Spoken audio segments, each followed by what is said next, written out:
재림성대 여러분 안녕하십니까? 어제에 이어서 12가 둘째 날 월요일 공부를 함께 하도록 하겠습니다. 먼저 기도하겠습니다. 사랑의 아버지 하나님, 오늘도 우리가 말씀 앞에 서게 하시니 감사합니다. 우리가 복음을 전할 때 주님의 방법을 배우게 하여 주시옵소서.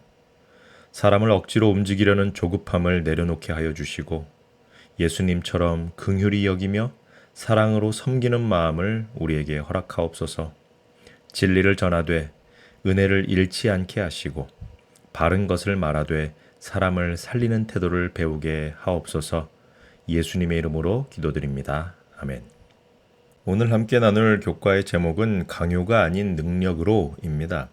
제목 안에 전도의 중요한 원리가 들어 있습니다. 복음에는 분명히 능력이 있습니다. 그러나 그 능력은 사람을 누르고 억지로 끌고 가는 힘이 절대 아닙니다. 복음의 능력은 바로 사랑의 능력입니다. 성령께서 마음을 감동시키시는 능력인 것이죠. 십자가의 사랑이 굳은 마음을 녹이고 하나님의 자비가 죄인을 회개로 이끄는 능력인 것입니다. 오늘 먼저 마태복음 9장 36절에 있는 말씀을 함께 보겠습니다. 무리를 보시고 불쌍히 여기시니 이는 그들이 목자 없는 양과 같이 고생하며 기진함이라.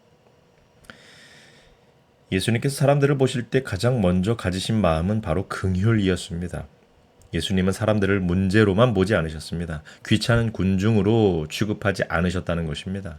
그들을 목자 없는 양처럼 불쌍히 보셨습니다. 고생하고 기진한 사람들, 길을 잃은 사람들, 어디로 가야 할지 모르는 사람들로 보셨다는 것입니다. 여러분, 전도는 바로 이 눈에서 시작됩니다. 사람을 정죄의 눈으로 보는 것이 아니라 긍휼의 눈으로 바라보는 것이죠. 우리는 때때로 믿지 않는 사람들을 너무 쉽게 판단할 때가 있습니다. 왜 저렇게 살까? 왜 복음을 안 받아들일까? 왜 그렇게 고집이 셀까?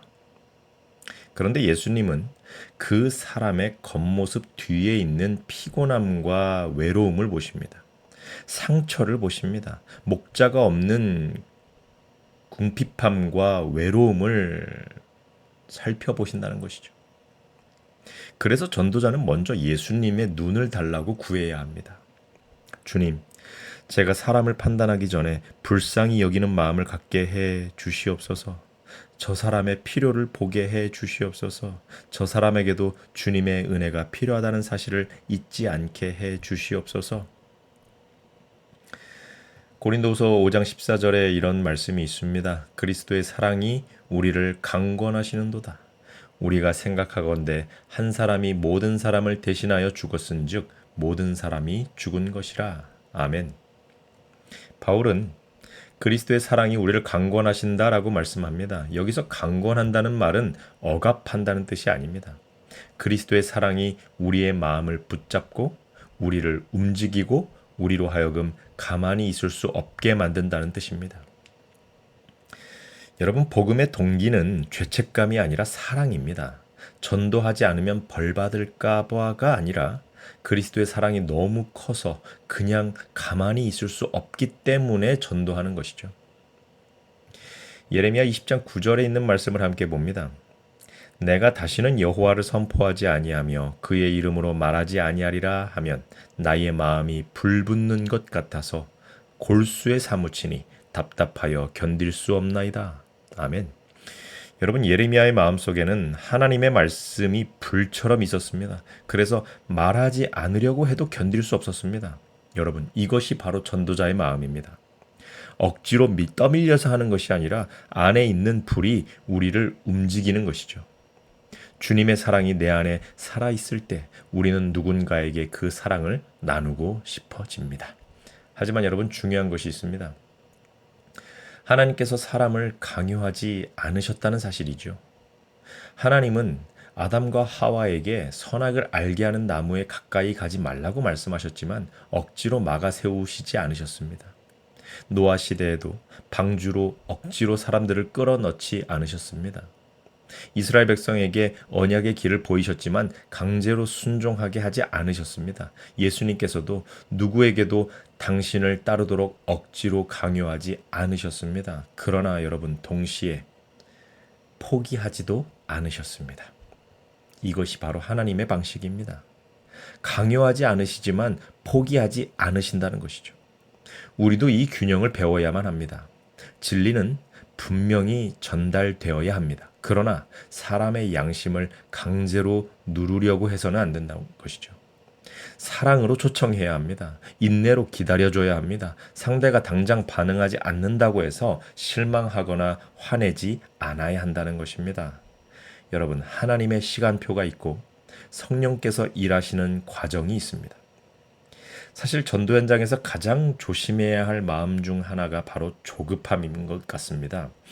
빨리 당장의 눈앞에 보이는 결과를 보고 싶어서 상대를 밀어붙이기 시작하면 오히려 상대방의 마음의 문이 닫힐 수 있습니다. 그렇게 오래 우리와 함께 했는데 왜 아직도 이해하지 못합니까? 왜 받아들이지 않습니까? 이렇게 분명한데 왜 안 믿습니까? 이런 태도는요, 여러분, 복음을 강하게 만드는 것이 아니라 오히려 복음의 아름다움을 가릴 수 있다는 것을 깨달아야 합니다. 예수님께서는 진리를 낮추지 않으셨지만 사람을 함부로 대하지도 않으셨습니다. 진리는 분명했고 태도는 은혜로웠습니다. 여러분, 우리에게도 이 두 가지가 반드시 필요합니다. 여러분, 전도는 설득하는 어떤 기술만으로 되는 일이 아니라는 것이죠. 논리도 필요하고 성경 지식도 필요하지만 그것보다 더 중요한 것은 바로 성령의 능력입니다. 성령께서 하시는 일은 사람을 억지로 끌고 가는 것이 아니라 마음 깊은 곳을 깨우시는 일입니다. 우리가 아무리 좋은 말을 해도 성령께서 그 자리에 그리고 그 사람의 마음에 역사하지 않으시면 사람의 마음은 절대로 열리지 않습니다. 반대로 우리가 부족한 말을 한다 할지라도 성령께서 함께 하시면 그 말이 누군가의 마음에 오래도록 남습니다. 그래서 여러분, 전도자는 말하기 전에 기도할 줄 아는 사람이어야 합니다. 성령님, 제가 말할 때 제 말보다 주님의 사랑이 느껴지게 해주십시오. 제가 설명할 때에 논쟁이 아니라 초청이 되게 해주십시오. 상대가 방어하지 않고 주님의 음성을 들을 수 있게 해주십시오. 여러분, 이러한 기도가 필요하다는 것이죠. 또 한 가지 기억할 것은 사랑은 진리를 약하게 만드는 것이 아니라 진리를 바르게 전하게 만든다는 사실입니다. 어떤 분들은 사랑을 말하면 진리를 흐리게 하는 것처럼 걱정할 때가 있습니다. 그러나 여러분, 예수님의 사랑은 진리를 흐릿하게 만들지 않습니다. 오히려 진리가 사람에게 닿을 수 있는 길을 열어줍니다. 예수님께서는 죄를 죄가 아니라고 하지 않으셨습니다. 그러나 죄인을 향해서는 가까이 다가가셨습니다. 마음을 여셨습니다. 삭개오에게도, 사마리아 여인에게도, 간음 중에 잡힌 여인에게도 예수님께서는 진리를 분명하게 말씀하셨지만 먼저 그들의 마음을 붙들어 주셨습니다. 여러분, 우리도 그렇게 해야 합니다. 복음을 전할 때에 이것을 받아들이지 않으면 안 됩니다라는 식의 어떤 압력을 넣는 것보다 하나님께서 당신을 이렇게 사랑하십니다라는 초청이 그의 귀에 먼저 들리게 해야 한다는 것입니다. 여러분, 안식일을 전할 때에도 단순히 어떤 요일 논쟁으로 시작하기보다 창조주 하나님께서 우리에게 쉼과 관계의 선물을 주셨다는 복음으로 말할 수 있다는 것이죠. 재림을 전할 때에도 무서운 사건으로만 강조하기보다 우리를 사랑하시는 예수님께서 우리를 데리러 다시 오신다라는 소망을 말할 수 있다는 것입니다. 심판을 전할 때에도 두려움으로 몰아가기보다는 하나님께서 죄와 고통을 끝내시고 억울함을 바로잡으시는 복음으로 전할 수 있습니다. 여러분, 결국 중요한 것은 우리의 마음입니다. 내가 상대방을 사랑하기 때문에 말하는 것인지 아니면 내가 상대방보다 더 많이 알고 내가 가진 진리가 옳다는 것을 증명하고 싶어서 말하는 것인지 여러분, 반드시 스스로 점검해야 합니다. 같은 성경절을 말해도 마음이 다르면 전달되는 느낌이 전혀 다를 수 있습니다. 사랑으로 말하면 말씀은 초청이 되지만 교만함으로 말하면 말씀도 무기가 될 수 있다는 것이죠. 그래서 전도자는 날마다 십자가 앞에 서야 한다는 것입니다. 십자가 앞에서 나도 은혜가 필요한 죄인임을 기억할 때 우리는 더 겸손하고 부드럽게 복음을 전할 수 있을 것입니다. 오늘 월요일 공부를 마무리하면서 영감의 교훈을 함께 읽도록 하겠습니다. 사랑으로 마음을 얻으심. 사람들을 강권하여 당신을 받아들이게 하는 것은 그리스도의 사명이 아니다. 양심을 강요하는 자는 사탄이요 사탄의 정신에 자극된 사람들이다. 의에 대한 열심을 구실로 악한 천사들과 동맹한 자들이 때때로 그들의 종교적 이념으로 그들을 개종시키기 위하여 그들의 동료들에게 고통을 가한다. 그러나 그리스도께서는 언제나 은혜를 나타내시고 언제나 당신의 사랑을 나타내심으로 마음을 얻고자 노력하신다. 아멘. 여러분, 이 말씀은 우리가 전도할 때 반드시 기억해야 할 원칙인 것 같습니다. 예수님의 방법은 강요가 아니라 은혜라는 것입니다. 예수님의 방법은 압박이 아니라 사랑입니다.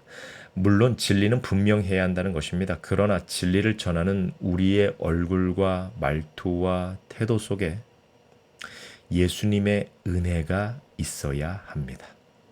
그래야 사람들이 진리를 단지 교리로 듣는 것이 아니라 사랑의 주님께로 초대받는 것으로 듣게 됩니다.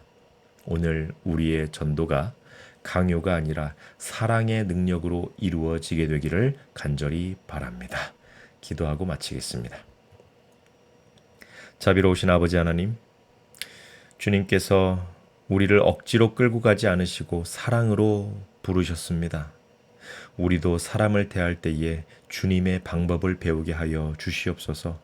조급함과 판단을 내려놓게 하시고 긍휼과 온유와 오래 참음으로 복음을 나타내게 하여 주시옵소서. 우리가 전하는 진리 속에 예수님의 향기가 담기게 하여 주시고 우리의 삶이 누군가의 마음을 주님께 열게 하는 통로가 되게 하옵소서.